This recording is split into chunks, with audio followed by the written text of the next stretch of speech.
तर कसं आहे ना मंडळी, तुमच्या सगळ्यांच्या खूप कमेंट येत होत्या, की तुझी यूट्यूब जर्नी सांग, यूट्यूब पेमेंट सांग, तू कुठून काय कसं ते सगळं सांग. मग मी एक व्हिडिओ केला, तो तुम्ही पाहिला नसेल ना, तर फोटो खालच्या त्रिकोणावर क्लिक करून तुम्ही पाहू शकतात.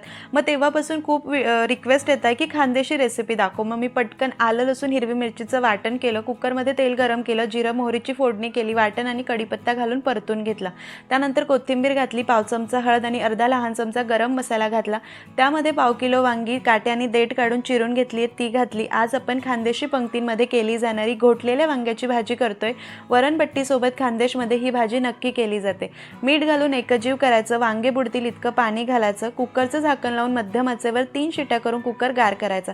कढईत केली तरीही चालेल, पण कुकरमधली जास्त छान लागते.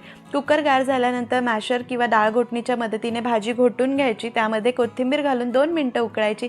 चमचमीत जास्त मसाले वगैरे न वापरता खानदेशी घोटलेल्या वांग्याची भाजी तयार आहे. नक्की ट्राय करा.